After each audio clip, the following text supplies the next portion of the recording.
नमस्कार, आप देख रहे हैं झारखंड सवेरा यूट्यूब न्यूज चैनल। देश की रक्षा में जुटे सैनिकों के पीछे खड़े होते हैं उनके परिवार, और जब समाज तथा प्रशासन एक साथ खड़े हो जाए तो वह दृश्य प्रेरणा बन जाता है। गढ़वा अनुमंडल में कुछ ऐसा ही दृश्य आज कॉफी विद एसडीएम कार्यक्रम में देखने को मिला, जब सैनिकों के परिजनों और पूर्व सैनिकों के साथ एसडीएम संजय कुमार ने आत्मीय संवाद किया। गढ़वा सदर एसडीएम संजय कुमार की पहल कॉफी विद एसडीएम का ये विशेष संस्करण पूरी तरह समर्पित था उन परिवारों को जिनके बेटे, भाई, पति और पिता आज देश की सीमा पर तैनात हैं। ये केवल एक कार्यक्रम नहीं बल्कि एक श्रद्धांजलि थी उनके समर्पण, साहस और बलिदान को। कार्यक्रम की शुरुआत उस गौरवपूर्ण क्षण से हुई जब देश की सेवा में तैनात जवानों के परिवारों को मंच पर आमंत्रित किया गया। इनमें वे परिवार भी थे जिनके सदस्य 1971 के युद्ध और कारगिल जैसे ऐतिहासिक युद्धों में भाग ले चुके हैं।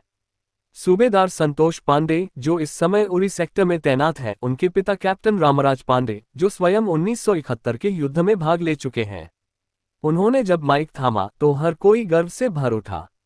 उन्होंने बताया कि उनका बेटा, भतीजा और एक और परिजन तीनों सीमा पर डटे हुए हैं। ये परिवार वाकई देश की सेवा का प्रतीक बन चुका है। एसडीएम संजय कुमार ने पूरे परिवार के योगदान को नमन किया। इसी तरह हिसार में तैनात हवलदार श्रीकांत तिवारी के पिता रामकृष्ण तिवारी, पंजाब में सेवा दे रहे अनिरुद्ध तिवारी के भाई वशिष्ठ तिवारी, एयरफोर्स में कार्यरत विकास चौबे के चाचा श्यामा चौबे। असम, कश्मीर, अंबाला, पुणे, झांसी जगहें बदली लेकिन भावनाएं एक जैसी रहीं, देश सेवा। सैनिकों की चर्चा हो और शहीदों की बात न हो, ये कैसे हो सकता है। कार्यक्रम में 2 शहीदों के परिजन भी उपस्थित रहे। अटौला के शहीद आशीष तिवारी के पिता अरविंद तिवारी और खोरीडीह के शहीद रामप्रीत ठाकुर की पत्नी श्रीमती सिनकलिया देवी। उन्होंने बताया कि शहादत के बाद भी उन्होंने अपने दोनों बेटों को सेना में भेजा। ये है सच्ची राष्ट्रभक्ति। एसडीएम संजय कुमार ने कहा, देश की रक्षा करने वाले सैनिक देवता के समान हैं और उनके परिजन भी उतने ही पूजनीय। मैं यहाँ बैठकर खुद को सम्मानित महसूस कर रहा हूँ।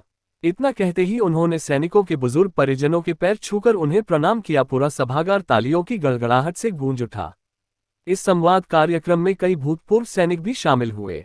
अजय तिवारी, अशोक तिवारी, रामजी तिवारी, जुगल किशोर तिवारी, सुदामा प्रजापति, अभिमन्यु चौबे जैसे नामों ने न केवल अनुभव साझा किए बल्कि सैनिकों के कल्याण से संबंधित कई रचनात्मक सुझाव भी रखे। उन्होंने कहा, हम भले ही सेवानिवृत्त हो गए हों लेकिन देश सेवा से कभी रिटायर नहीं होते। हमें कोई भी भूमिका दी जाए, हम बिना किसी पारिश्रमिक के निभाने को तैयार हैं।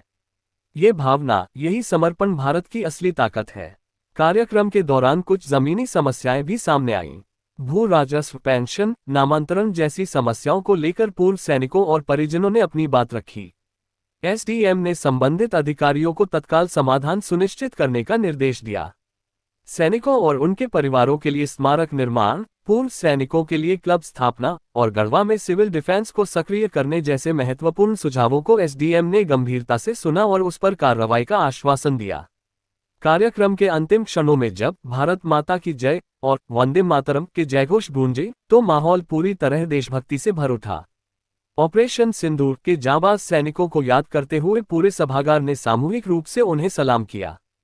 कार्यक्रम में गढ़वा के स्थानीय व्यवसायी कमलेश अग्रवाल ने भी अपनी भूमिका निभाते हुए सभी सैनिकों और परिजनों को स्मृति चिन्ह देकर सम्मानित किया। ये नज़ारा बताता है कि प्रशासन, समाज और व्यापारिक वर्ग सब एक साथ खड़े हैं सैनिकों के पीछे। कॉफी विद एसडीएम का ये संस्करण केवल एक संवाद नहीं था बल्कि यह था श्रद्धा, कृतज्ञता और राष्ट्रभक्ति का एक सशक्त उदाहरण। गढ़वा की मिट्टी ने एक बार फिर साबित किया कि यहाँ के लोग न केवल देश के लिए लड़ते हैं बल्कि उसे अपने दिल में भी बसाए रखते हैं। आज कॉफी विद एसडीएम कार्यक्रम एक भावुक लेकिन गर्व से भरा अवसर बना जब देश की सेवा कर रहे वीर सैनिकों के परिजन और भूतपूर्व सैनिक एसडीएम संजय कुमार के साथ एक अनौपचारिक संवाद में शामिल हुए। यहाँ सिर्फ चाय की चुस्की नहीं थी बल्कि सम्मान, संवाद और सेवा का संकल्प था।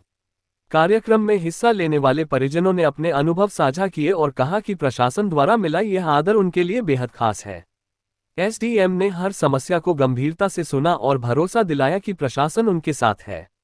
सैनिकों के सम्मान में आयोजित यह संवाद सिर्फ एक कार्यक्रम नहीं, एक संदेश था कि सरहद पर डटे जवानों के पीछे सिर्फ उनका परिवार नहीं बल्कि पूरा देश खड़ा है। अपने आसपास की खबरों को देखने के लिए चैनल को सब्सक्राइब करें ताकि ताज़ा तारीन खबरें आपको मिलती रहे।